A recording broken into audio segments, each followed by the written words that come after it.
आदरणीय मुख्यमंत्री जी, गुवाहाटी यूनिवर्सिटी के आदरणीय कुलपति जी डॉक्टर हंडिक जी, पुस्तक के लेखक मेरे मित्र श्रीमान ननी गोपाल महंत जी, उपस्थित सभी गणमान्य नेतागण, नागरिक सज्जन, माता भगिनी,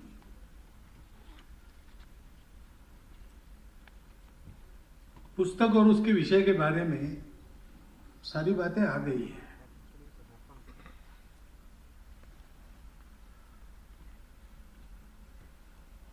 सीएए और एनआरसी, इसको लेकर जो चर्चा चली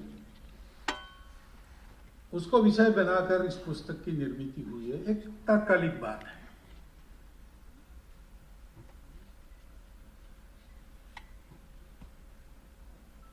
परंतु इस तात्कालिक बात के पीछे भी एक बड़ा चिंतन है। उसका विरोध होता है, उसके पीछे भी एक चिंतन है। इस कानून को लाया जाता है, उसका समर्थन होता है, उसके पीछे भी एक चिंतन है।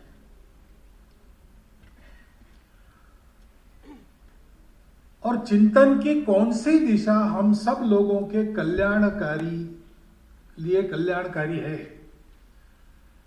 इसका विचार हम लोगों को करना पड़ता है। ऐसे प्रसंग मनुष्य जीवन में, दुनिया के जीवन में, अपने देश के जीवन में, अपने प्रदेश के जीवन में आते हैं, जाते हैं। उनके परिणाम अच्छे या बुरे तब होते हैं जब उनका स्वरूप समझकर, उनके पीछे का चिंतन समझकर हम उचित दिशा को पकड़ते हैं। ऐसी पुस्तक ननी गोपाल जी लिखने जा रहे, ये उन्होंने पहले बता दिया था। ऐसी पुस्तक यानी इस पुस्तक में नरेशन क्या होगा, दिशा क्या होगी, ये नहीं बताया था। इस विषय पर वो लिखने वाले हैं, ऐसा उन्होंने मुझे लगभग 2-3 वर्ष पहले बताया था। और उन्होंने कहा था कि आप आइए उसके लिए। तो पुस्तक में क्या होगा इसका विचार किए बिना मैंने उनको हाथ भेज दिया था। मुझे पता नहीं था इसमें क्या आने वाला है, लेकिन उनका परिचय होकर कुछ वर्ष हो गए थे, 3-4 बार भेंट हुई थी। उसमें ये ध्यान में आया था कि जो भी वो लिखेंगे वो तथ्यों के आधार पर लिखेंगे, प्रामाणिकता के से लिखेंगे, और जैसे तथ्य है वैसे लिखेंगे। तथ्यों को भी कैसे सामने रखना, ये भी एक कला होती है ना, इंटरप्रिटेशन की कला होती है। स्टैटिस्टिक्स के बारे में भी ऐसा भी, उसका इंटरप्रिटेशन कैसा भी हो सकता है। अभी हमारे संघ के आर्काइव्स में इतने सारे मेरे चित्र वगैरह उपलब्ध है, पहले नहीं रहते थे, आजकल है। तो उसको जोड़ के आपके सामने परसेप्शन रखा गया है। वो पूरा सच होगा ऐसा नहीं, लेकिन है। लेकिन मुझे यह पता था कि यथा तथ्य जैसा दिखता है, जो है वही लिखने का इनका स्वभाव है। और हम लोग सब जो काम करते हैं, संघ का काम करते हैं, हमारे मन में सबके भले की ही भावना रहती है और सत्य पर चलने का संकल्प है। तो तथ्यों में से जो सत्य बाहर आएगा उसको डरने की हमको जरूरत नहीं है। इसलिए ननी गोपाल जी रिसर्च करने वाले हैं और उसके आधार पर कुछ लिखने वाले हैं। तो क्या होगा ये पता नहीं, तो भी मैंने कह दिया मैं आऊंगा, और उस प्रकार मैं आया। मैं इसलिए बता रहा हूं कि पुस्तक का एक निष्कर्ष है, वो आपके सामने आ गया है।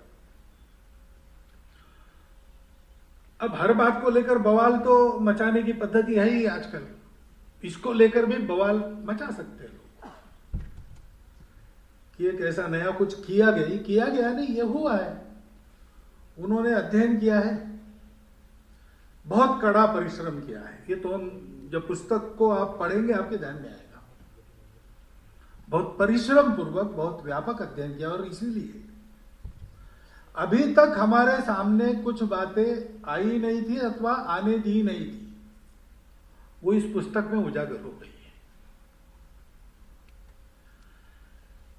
और इसलिए उस कड़े परिश्रम के पश्चात निर्भय वृत्ति से, निरपेक्ष वृत्ति से, तथ्यों पर आधारित ये पूरे सीएए और एनआरसी को लेकर उसके पीछे जो चिंतन है उसका एक चित्र उन्होंने आपके सामने रखा है,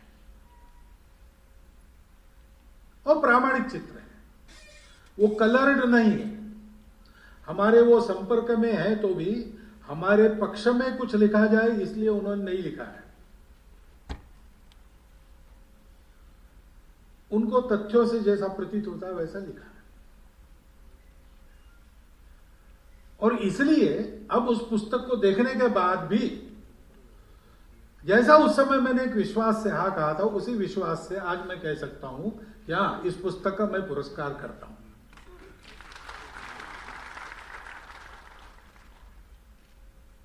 क्योंकि कुछ बातें जिनका विचार हमारे मन में सदा रहना चाहिए, हमको उसको कभी नहीं भूलना चाहिए। वो बातें इस पुस्तक के कारण उजागर होती।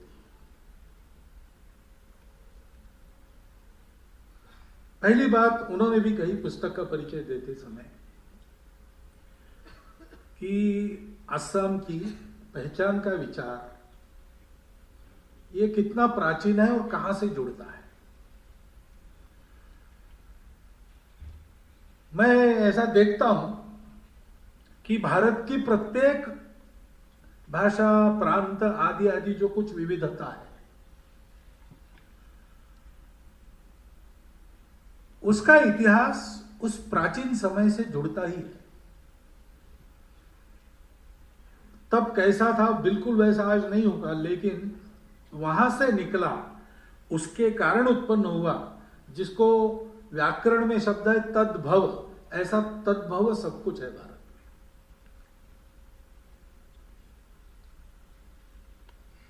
और वो क्या चीज है जिससे हम सब निकले। आज हम इतने अलग अलग दिखते हैं, भाषाएं समझ में नहीं आती, उनकी बोलियां भी बहुत अलग अलग है, खान पान रीति रिवाज भूगोल के कारण अलग हुए हैं, इतिहास सबका मिलकर एक जैसा हुआ, वैसा हर एक प्रदेश का अपना अपना इतिहास भी है। और ये न जाने कितने हजार वर्षों से चल रहा है। बिल्कुल आधुनिकतम और भारत के प्रति बिल्कुल सहानुभूति न रखने वाला इतिहास भी हम देखें, उसका अगर उसका भी मंतव्य अगर ग्रहण करें तो कम से कम 4000 साल से ही चल ही रहा है। वो अनुमान गलत है, बहुत प्राचीन है, लेकिन अर्वाचीन भी मान ले तो यह सारा 4000 वर्षों से चल रहा है।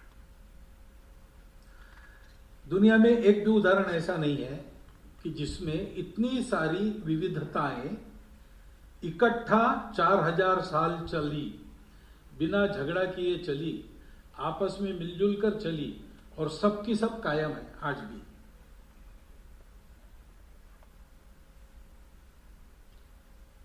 ये केवल हमारे यहां हुआ है, क्योंकि बाकी दुनिया का विचार ही ऐसा है कि मिलजुल कर रहना है तो ये सारी बातें यूनिफॉर्म होनी पड़ेगी, यानी अलग अलग भाषा नहीं चलेगी, एक ही भाषा। अलग अलग खान पान रीति रिवाज नहीं चलेंगे, एक ही प्रकार के होने पड़े। अलग पूजाएं नहीं चलेंगी, एक ही पूजा होनी पड़ेगी। वो बताने से वो अच्छी बात है, मनवाने से वो अच्छी बात है, मारपीट के हो जाए अच्छी बात है, या फिर ऐसा अलगाव रखने वालों को समाप्त करके हो तो भी अच्छी बात है। ये चिंतन है।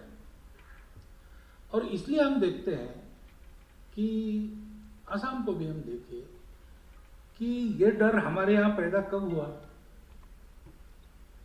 कि हम माइनॉरिटी में जा रहे हैं, और माइनॉरिटी मेजॉरिटी की बात छोड़ दीजिए, हमारी सभ्यता, हमारी भाषा खत्म हो रही।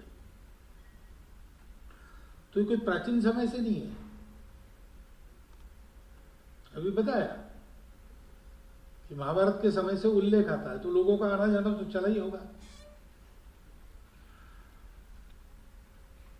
अब यहाँ महाभारत में अर्जुन के प्रवास का वृत्त मिलता है, यहाँ पर वैवाहिक संबंध भी उनके बने हैं, तो काफी ये माइग्रेशन चला ही है अपने देश में पहले से है। मिलना मिलना भी हुआ, लेकिन ऐसा डर कभी पैदा नहीं हुआ कि दूसरों के आने से हम खत्म होंगे, और नहीं भी हुए। लेकिन जब ऐसा पड़ोसी आया, ऐसा व्यक्ति आया, ऐसा सोचने वाले आए कि एक होने के लिए एक ही प्रकार आवश्यक है, दो प्रकार नहीं चलते, तब फिर ये खतरे आ गए। क्योंकि सारी जीवन का सारा विचार ही इस पर आधारित है कि जहां भी हम रहे वहां हम डोमिनेंट रहे, हम साथ में रहे, ऐसा नहीं। तो हमको दुनिया की किसी भाषा से, किसी धर्म से, किसी बात से हमको परहेज नहीं, क्योंकि हमारी दृष्टि तो ये है, वसुधैव कुटुंबकम, स्वदेशो भुवनत्रया। हमारे देश में तो कितने अलग अलग राज्य थे, लेकिन हमारे यहाँ वीसा पासपोर्ट नहीं था, यात्राएं होती थी, हिमालय से कन्याकुमारी, कच्छ से कामरूप, आना जाना लोगों का चलता था। क्योंकि व्यवस्था के दृष्टि से राज्य है, देश है, हमारा तो पूरा देश है, हमारा तो स्वदेशो भुवनत्रया, ऐसा हम मानते हैं। और ऐसा मानने वाले हम सब थे। जब इसमें ऐसा हो गया कि नहीं, ऐसा नहीं है, अगर भुवनत्रय मेरा स्वदेश होना है तो उसमें मेरी ही भाषा चलेगी, मेरे ही भगवान चलेंगे, मेरा ही खान पान चलेगा, तब फिर हमको इस समस्या का परिचय हुआ। ऐसा भी डर रहता है, इसका पता चला। मैं क्यों कह रहा हूं, अभी नंदी गोपाल जी ने पुस्तक लिखी है,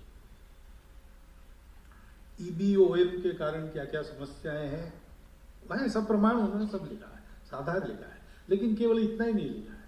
उन्होंने एक बात लिखी है कि एसिमिलेशन में प्रॉब्लम है, यानी हमारा इसके बाद भी हम लोग क्या सोचते हैं, एसिमिलेशन होना चाहिए, साथ रहना चाहिए, लेकिन यह खतरा नहीं रहना चाहिए।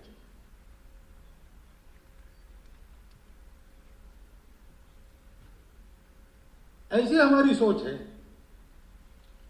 और ये समस्या हुई क्यों, तो 1930 से योजनाबद्ध रीति से और मुसलमानों की संख्या बढ़ाने के प्रयास हुए। उसका कारण जैसा बताया गया अभी कि कोई संतरास था इसलिए इधर आके यहां संख्या बढ़े, ऐसा था, ऐसा नहीं। इकोनॉमिक कोई आवश्यकता थी, ऐसा नहीं। एक योजनाबद्ध ऐसा विचार था कि जनसंख्या बढ़ाएंगे, अपना प्रभुत्व, अपना वर्चस्व स्थापित करेंगे और फिर इस देश को पाकिस्तान बनाएंगे। ये पूरे पंजाब के बारे में था, ये सिंध के बारे में था, ये असम के बारे में था, ये बंगाल के बारे में था। कुछ मात्रा में सत्य हो गया, भारत विखंडन हो गया, पाकिस्तान हो गया, लेकिन वो जैसा पूरा चाहिए था वैसा नहीं मिला। आसाम नहीं मिला, बंगाल आधा ही मिला, पंजाब आधा ही मिला, बीच में कॉरिडोर चाहते थे, वो नहीं मिली। तो फिर जो मांग के मिला वो मिला, अब इसको कैसे लेना, ऐसा भी विचार चला। और इसलिए फिर दो प्रकार हो गए। कुछ लोग वहां से आते थे, पीड़ित संत्रस्त होकर आते थे, वो शरणार्थी थे, रिफ्यूजीज थे। और कुछ लोग आते थे, जाने अनजाने होगा, चाहे अनचाहे होगा, लेकिन संख्या बढ़ती थी, संख्या बढ़ाने का उद्देश्य लेके आते थे। वो संख्या बढ़े इसलिए उनको सहायता भी होती थी, होती है आज भी।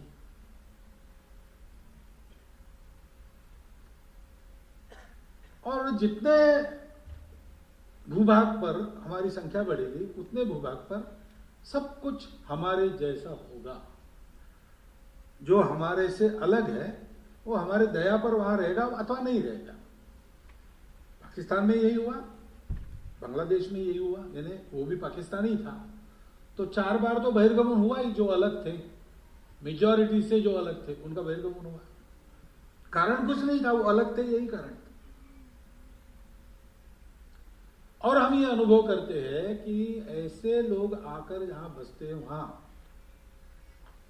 संख्या अगर बढ़ गई तो जिनकी संख्या कम हो गई उनको सदा चिंता में रहना पड़ता है। ये अपना अनुभव है कि नहीं, भारत का अनुभव है, असम का अनुभव है।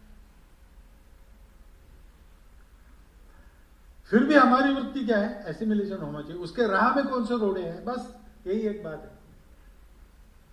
क्योंकि हमारे यहां पहले से तो पूजाओं की स्वतंत्रता है, कुछ बिगड़ता नहीं हमको। हम भगवान को एक रूप में देखते हैं, आप किसी दूसरे रूप में देखते हैं, ठीक है।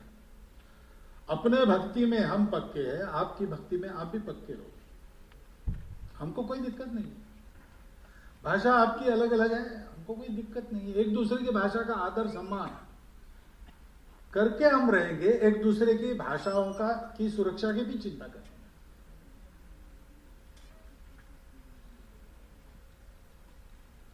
ये जो सारी बातें हैं सभी कहते हैं, ये बात आदर्श की बात इस नाते कही जाती है, लेकिन इस आदर्श को चरितार्थ करने वाला केवल ये हिंदुस्तान की परंपरागत संस्कृति का आचरण करने वाला व्यक्ति है। ये हमारी संस्कृति है। सेक्युलरिज्म, सोशलिज्म, डेमोक्रेसी, ये बातें दुनिया से हमको सीखनी नहीं है, ये हमारी परंपरा में, हमारे खून में है। और इसलिए सबसे अधिक प्रामाणिकता से उसको लागू करके उसको जीवंत रखा हमारे देश ने रखा है। एक बार हमारे भावराव जी देवरस गए थे इंग्लैंड में, वहां कुछ राजनयिकों के सांसद वगैरह और नाइटहुड जिनको मिला ऐसे लोगों के साथ उनका भोजन था। वो भोजन के समय वहां भाषण होते हैं, तो इनके स्वागत में एक ने भाषण किया कि हमको बड़ा अच्छा लगता है कि भारत के साथ हमारा संबंध आया, भारत का ये जो प्रजातंत्र है हमने दिया है वगैरह वगैरह। तो भावराज जी ने उनको कहा कि आपने सब अच्छा कहा, धन्यवाद, लेकिन एक आपकी तफसील की गलती है, एक्चुअल एरर है। ये गणतंत्र आपने नहीं दिया, शायद वाया ग्रीस आपके यहाँ हमारे यहाँ से आया होगा, क्योंकि आपका देश नहीं था तब भी हमारे यहाँ वैशाली, लिच्छवी ऐसे अनेक गणा रहते। सेक्युलरिज्म के बारे में जब संसद में बहुत हो हल्ला चल रहा था उसको लेके, तो घर वापसी का मामला उठा था उस समय 2014 के बाद की बात। पहली बार मेरी प्रणव दा से भेंट तय हुई थी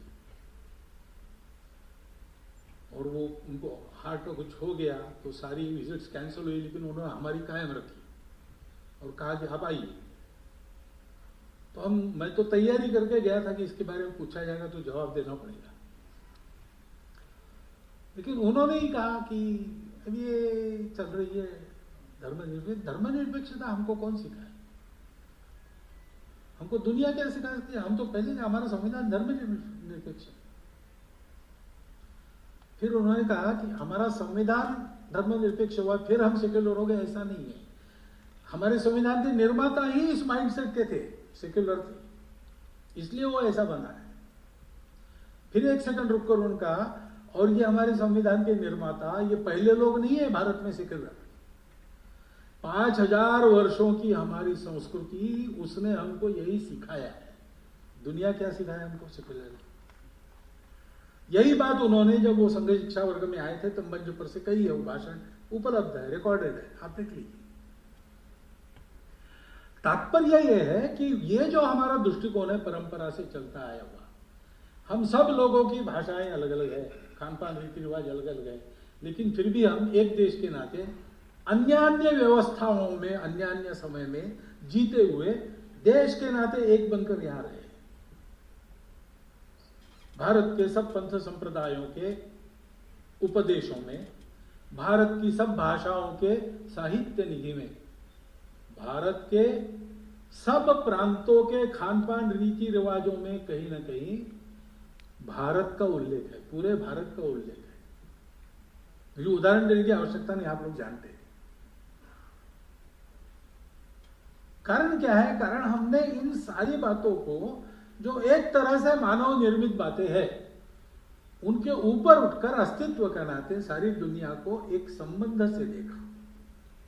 सारी दुनिया, existence is one, we are one, और एक है, इन्हें एक दूसरे से संबंध है। हमारा जो रिलेशन है वो कॉन्ट्रैक्ट नहीं है, सौदा नहीं है। आप हमको ऐसा रखेंगे तो हम आपसे ऐसा करेंगे, ऐसा नहीं है। हम एक दूसरे के रिलेटिव है, बंधु है, भाई है। एक दूसरे की चिंता करना हमारा धर्म है। आप कदाचित मेरी चिंता करने के स्थिति में नहीं रहोगे तो भी मुझे आपकी चिंता करनी है, जैसा एक कुटुंब में होता है। और इसलिए हमने इन सब बातों की चिंता की, और इसलिए सिटीजनशिप एक टेक्निकल मुद्दा है वैसे, लेकिन उससे भी ज्यादा आप संविधान में देखेंगे तो सिटीजनशिप राइट्स है। 51A ड्यूटीज है। तो ठीक है, भारत की परंपरा में जाना नहीं चाहिए, सेक्युलर है तो वो परंपरा हिंदुओं की है तो वो बात नहीं करनी है, नहीं तो सेक्युलरिज्म मार खाता है, सब किसी किसी को लगता है। छोड़ो, अपना संविधान देखो। 51A में जितने नागरिक कर्तव्य है, इस समाज में रहकर, इस देश में रहकर, इस देश का सिटीजन बनने के बाद मुझे वो करना है, ये जिसका संकल्प है वो सिटीजन बन सकता है। समस्या तब आती है जब सिटीजनशिप के राइट्स चाहिए, ड्यूटीज नहीं चाहिए। पुस्तक में यही कहा है। एसिमिलेशंस में प्रॉब्लम क्या है? उन ड्यूटीज के तहत हमको जैसा रहना चाहिए, जैसा बोलना चाहिए, जैसा करना चाहिए, वैसा करने की वैसा हमारा मन नहीं है, लेकिन हमको चाहिए। तो ये तो हमारी भोग भूमि नहीं है, ये तो हमारी कर्म भूमि है, ये कर्तव्य की भूमि है। यहां रहने वाले प्रत्येक का इस भूमि के प्रति, इस समाज के प्रति कर्तव्य है,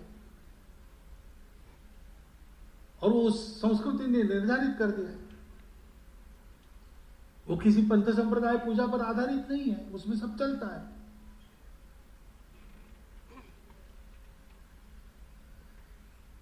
नागरिकता के पीछे कानून है, परिस्थितियां हैं, आश्वासन है, वो सब है। एक भाव है, ये भाव है, मूल ये बात है।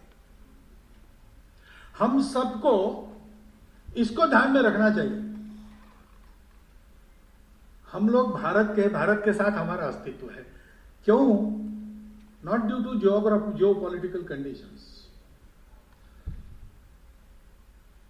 इतने लंबे साहचर्य में हमने ये जो दृष्टि है उसको अपनी जीवन दृष्टि बनाया है, परंपरा से बनाया है। हम अब उससे अलग तय करके भी नहीं हो सकते, क्योंकि हमारी भाषा, हमारी परंपरा, हमारी पूजा, हमारा सब कुछ उस परंपरा में पूरा का पूरा सन गया है।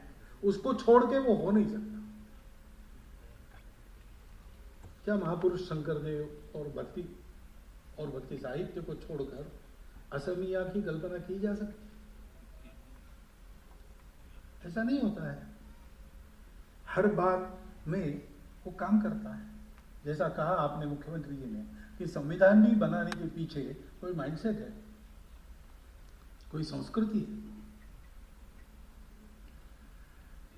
और इसलिए उसके साथ एक रूप रहना। संविधान के 51A की सारी बातें अगर आप देखेंगे तो आपको ध्यान में आएगा कि उसमें यही कहा गया है।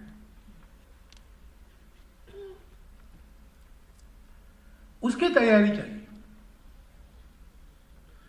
फिर दूसरी बात आती है, भाव भूमि पक्की होने के बाद उसके आधार पर विचार करते हैं तो इतिहास क्या है।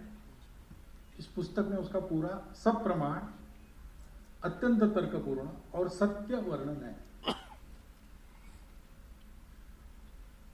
अब CAA NRC ये किसी भारत के नागरिक के विरुद्ध बनाया हुआ कानून नहीं है।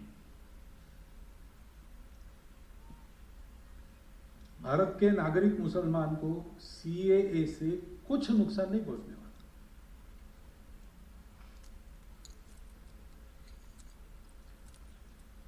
और विभाजन के बाद जो इतिहास हुआ है उसमें एक आश्वासन नेहरू लियाकत करार में दिया गया कि हम अपने देश की माइनॉरिटीज की चिंता करेंगे।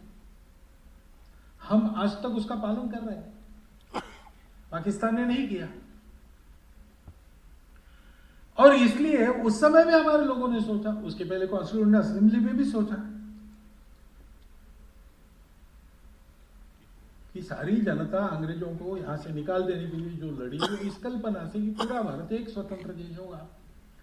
लेकिन आ गया विभाजन। विभाजन मान्य करते समय कोई सार्वमत नहीं लिया गया। उस समय सार्वमत लेते विभाजन को मान्यता मिलती ही नहीं। लेकिन नेताओं ने निर्णय कर दिया, जनता ने उसको मान लिया। लड़े नहीं थे उसके लिए, फिर भी मान लिया। मान लिया तो उस निर्णय को मानने के कारण जिनको बेदखल होना पड़ता है, आज तक होना पड़ रहा है, उनका क्या दोष है? उनकी कौन चिंता करेगा? इसलिए उस समय के हमारे सभी लोगों ने कहा है, जैसे असम के उस समय के नेताओं ने कहा है, वैसे अन्य प्रदेशों के लोगों ने भी कहा कि भाई हमारा ये नैतिक दायित्व बनता है,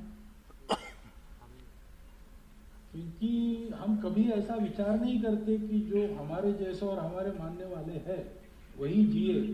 जो नहीं है ऐसे, उनका क्या होता है, जो भारत के वही जिएंगे। अब पाकिस्तान में रह गए, अब वहां से दुर्दशा हो रही, होने दो, हमारा क्या, ऐसा नहीं है। हम तो वहां पर आपत्ति आती है तो भी सहायता भेजते हैं। आज भी हमारे जो प्रताड़ित होकर अंदर बंधु है उनकी तो बात छोड़ दो, वहां के वहां बसने वाले जो इधर नहीं आएंगे उनको भी अगर कोई आसमानी आपत्ति डराती है तो हमसे जो होती है साथ हम करते हैं पड़ोसी देशों को, कितने बार की है, वहां भी करेंगे। और इसलिए वो एक वचन जो अभिवचन मिलते आ रहा है उसकी पूर्ति सीएए से होती है। जो प्रताड़ित होकर आते उनका नाम है उसमें, जो प्रताड़ित होकर नहीं आते उनका नाम नहीं है। एनआरसी का भी ऐसे ही है।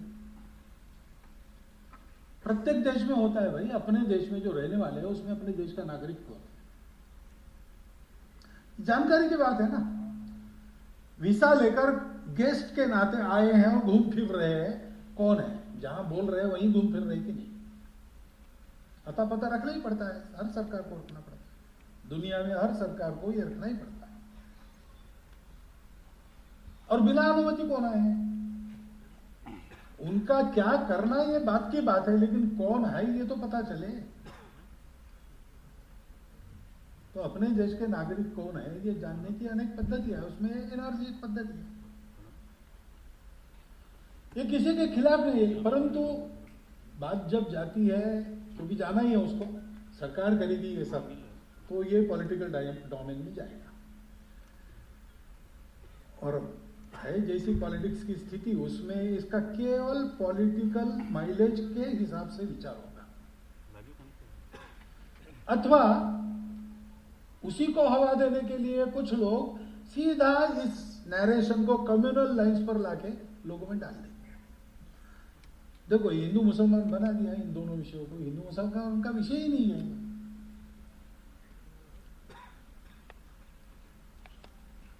राजनीतिक लाभ लेने के लिए इस प्रकार की बातें चलती है, चलो चले, अब वो फील्ड है वैसा चले। हम लोगों को ध्यान रखना चाहिए, हम लोगों को ये ध्यान रखना चाहिए, क्योंकि आखिर इस देश की राजनीति ठीक चले कौन देखता है, देश का नागरिक देखता है।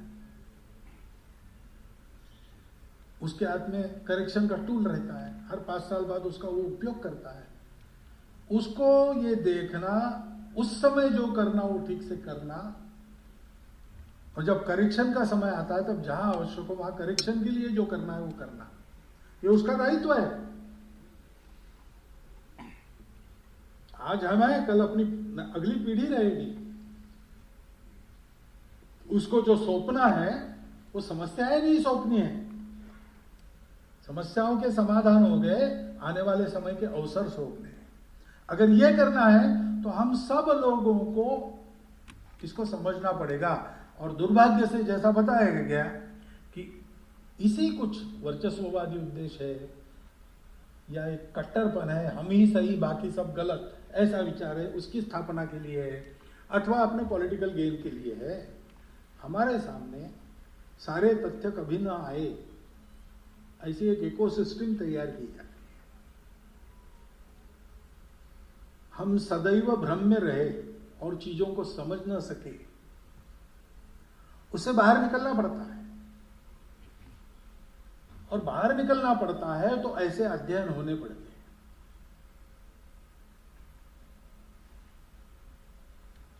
ऐसे अध्ययनों का अध्ययन हमको करना पड़ता है। विषय उसकी समग्रता में, उसकी पूरे पृष्ठभूमि में, भविष्य में होने वाले उसके परिणामों के अनुमान के साथ समझना पड़ता है और फिर अपने कर्तव्य का निर्धारण करना। महंत जी के द्वारा लिखी गई जो पुस्तक है, ये पुस्तक इस प्रकार का एक गाइडलाइन बनने के लिए योग्य पुस्तक बनी है, जिसको असम की इस समस्या का अध्ययन करना है। सबके दुख को, सबकी वेदना को, सबकी कठिनाइयों को इसमें पहचाना गया है, उसका यथातथ्य अध्ययन किया गया है और जैसी जो जिस प्रमाण में है वैसी वह बात उस प्रमाण में यहां पर लिखी गई।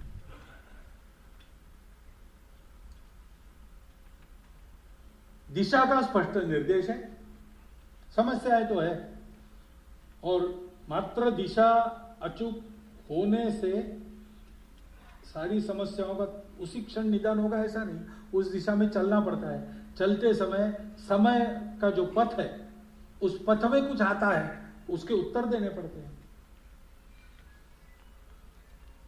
लेकिन सब हमारे हैं, हम सबके हैं, और हम सबको साथ रहने के लिए एक दूसरे को समझकर एसिमिलेट होना है। इस भाव से हम सब साथ रहे और इस प्रकार के साथ रहने की सारी विविधताओं को सम्मानित रूप से मान्य करने की मानसिकता को लेकर, जो अपने भारत की पुरानी मानसिकता है, जिसके प्रकाश में हमारा सारा विचार चलता है और आगे कदम बढ़ते हैं, उसको लेकर हम चलेंगे।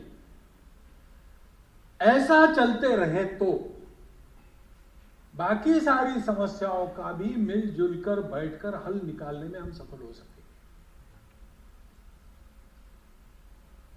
केवल उसको कुछ ऐसा रंग देके, वैसा रंग देके, स्वार्थ की दृष्टि से, वर्चस्व की दृष्टि से देखा तो उसमें से हल नहीं। वो समस्या चलती रहेगी और समस्या के आधार पर जिनका जो चलना है वो चलता रहेगा, दुकान चलते रहे।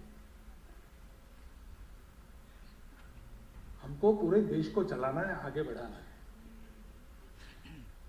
तो उस देश में ये जो सारी बातें हैं उनका ऐसा समग्र पृष्ठभूमि के साथ, परिणामों के अनुमान के साथ, और सब रहे, सब स्वीकार हो, इस दृष्टि के साथ जो यथातथ्य अध्ययन किया गया है उस अध्ययन का मनन करना, चिंतन करना, उसके प्रकाश में अपने व्यवहार को निर्धारित करना। इसके लिए अत्यंत उपयुक्त अध्ययन इस पुस्तक के माध्यम से आपके सामने आया है। और इसलिए फिर एक बार मैं इस पुस्तक के निर्माण के लिए डॉक्टर ननी गोपाल महंत जी का हार्दिक अभिनंदन करता हूं और आप सबको अनुरोध करता हूं कि इसको विस्तार पूर्वक पढ़े, इसका एक एक शब्द समझ। तो आपको हम यहां बैठे आसाम में, हमारे सामने क्या क्या है और हमको क्या क्या करना चाहिए, इसका अनुमान हो जाएगा। इतना ही नहीं तो एक राष्ट्र के नाते हमारा पूरा भारत, उसका विचार कैसा हो, उसकी पृष्ठभूमि क्या है, उसका आगे चल बढ़ने के लिए कैसा जाना पड़ेगा, इसके बारे में भी आपका विचार तथ्यों के आधार पर, किसी झुकाव के आधार पर नहीं, ऐसा बनेगा, उसके लिए मदद होगी। इसलिए इस पुस्तक का व्यापक प्रचार प्रसार होना चाहिए। हम लोगों को इसको खरीद कर पढ़ना चाहिए।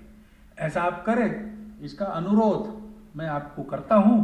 और मुझे यहाँ बुलाया और मुझे भी कई बातें इसमें से पता चली है, तो मेरा ज्ञानवर्धन भी हुआ है। उसके लिए आप सबका धन्यवाद करते हुए आयोजकों का धन्यवाद करते हुए मेरे 4 शब्द समाप्त करता हूं।